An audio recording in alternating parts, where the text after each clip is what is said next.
My family and I spent a couple days in Yellowstone this week, and it was just an awesome experience spending time with my family and in nature. But at one point we stopped to look out, and this man came running up, breathless. What happened?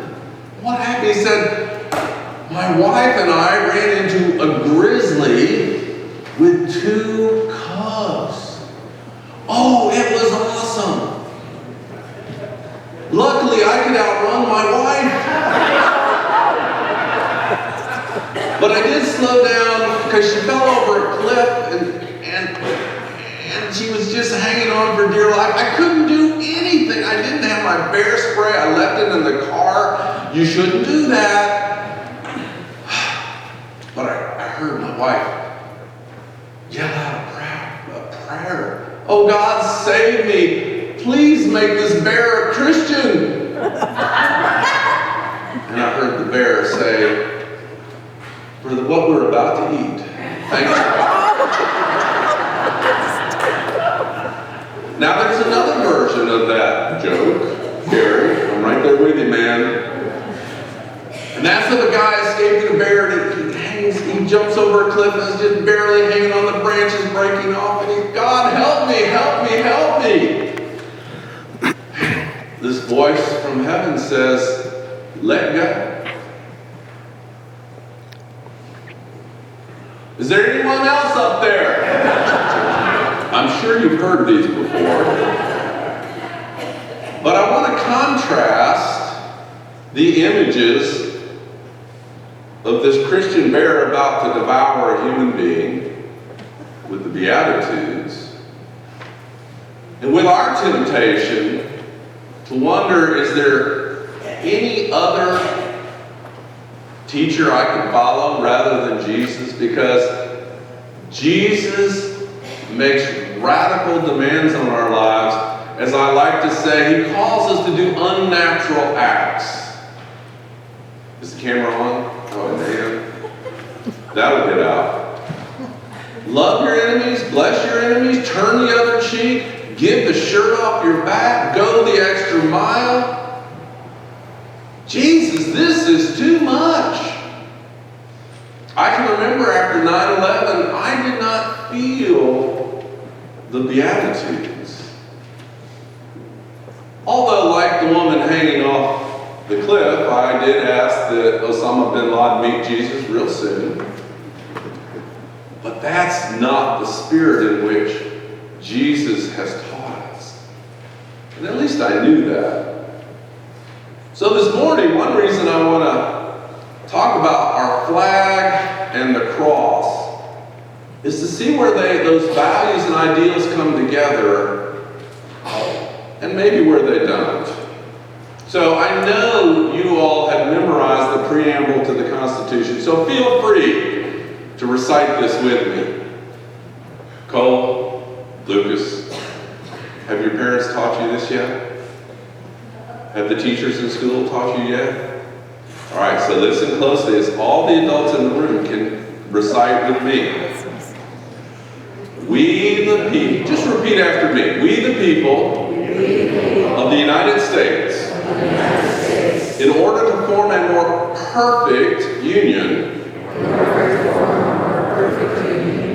establish justice, ensure domestic tranquility, provide for the common defense,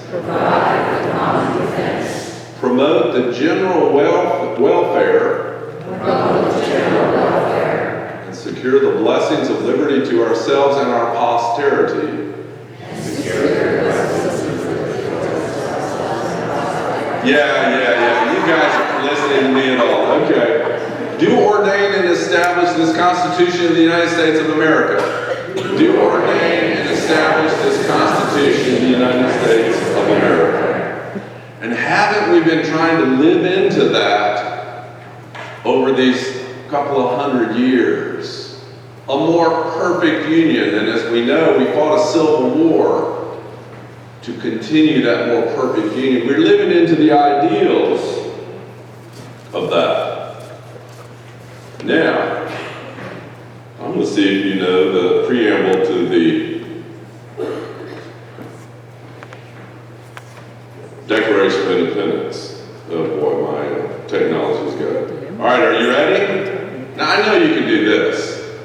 Together, we hold these truths to be self-evident that all men and women are created equal, that they are endowed by their Creator with certain unalienable rights, that among these are life, liberty, and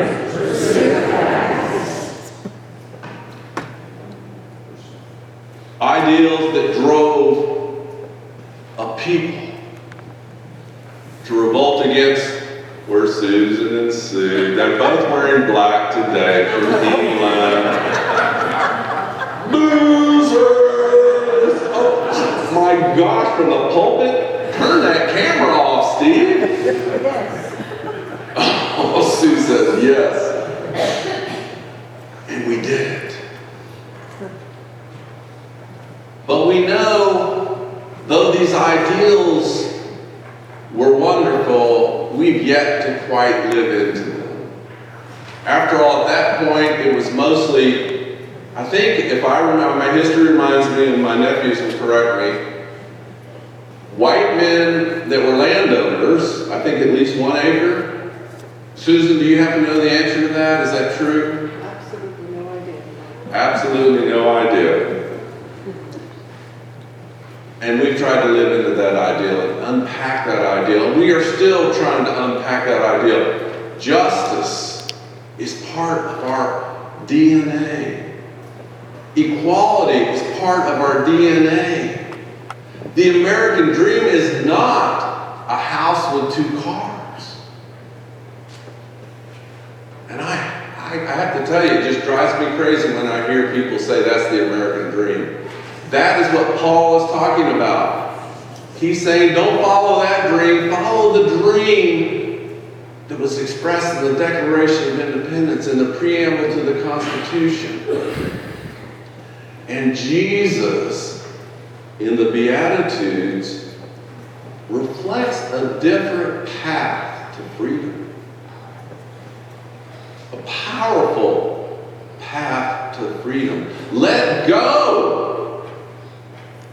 Let go of your desire for that house and 2 cars, for your desire for security, for your desire to be self-important, for your desire to see only your own kind, and not to open your eyes to the whole world, because the people of Israel were called to be a light unto the nations. We are called to be a light unto the nations. We are called to pray for our neighbors. Even the ones that irritate us. For our family. Even the ones that irritate us. But I know y'all have perfect families, and nobody in your family. For our friends that really irritate us. I pray for Gary daily. 5 times daily. And pray for our enemies. Pray for North Korea, Syria, Russia, Iran. Pray for them. Your hearts, our hearts will be transformed. And as I struggle with this sermon today, I'm traveling with my family and I'm bouncing things off of them. I've always had a difficult time with Jesus saying, forgive your enemies, turn the other cheek. How can we go to war and follow Jesus' teachings? For me, it was with confession. I could not be a conscientious objector. I could imagine defending my family and my country no matter what it took. But I would never pretend to justify that with God. And you know, the Germans had Gott mit, I can't remember the German, God with us on their helmets. Every nation thinks God is on their side. St. Augustine in the 4th century tried to explain what a just war was. What a waste of time. Jesus forgave those who were killing him at the time he was being killed. And Father, forgive them, for they know not what they do. We're called to take those words seriously as we consider the hatred in our hearts or the love in our hearts. One of the things I like that my sister said that helped me out some was Jesus said, lay your life down for your brother and sister. If you don't mind, I'd like to invite everyone here who has served in the military service to please stand.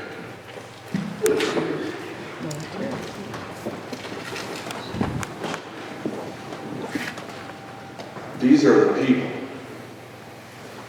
who know what it's like to be willing to lay their lives down for their compatriots, for you and for me, for the ideals that our flag stands for. They know what it's like to lay their life on the line. What a Christian value that is. You may be seated. No, let's. Thank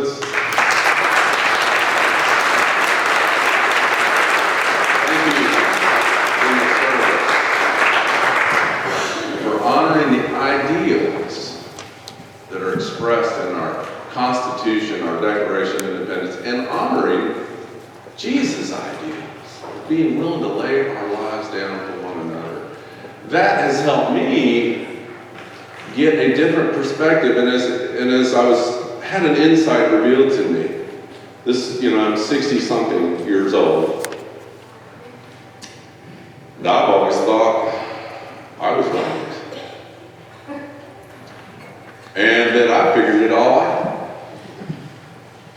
But one of the great things about diversity and listening to other people is something was revealed to me. That's one reason I like our Bible studies, is because I don't lecture, I hear insights from you. We need each other. We need each other. We need that diversity in this country. We're not an ingrown country. Jesus says, who is my brother? Who is my brother? Who are my sisters? Those who hear and do what I say. What I'm suggesting as we celebrate the ideals of Christianity and the United States is that whatever we do, wherever we spend our time or money, wherever we invest, let us invest love. Let us invest compassion. We will reap what we sow. Let us not invest hatred or self-defense or the things that keep our hearts from growing, because they will become solid as stone without love.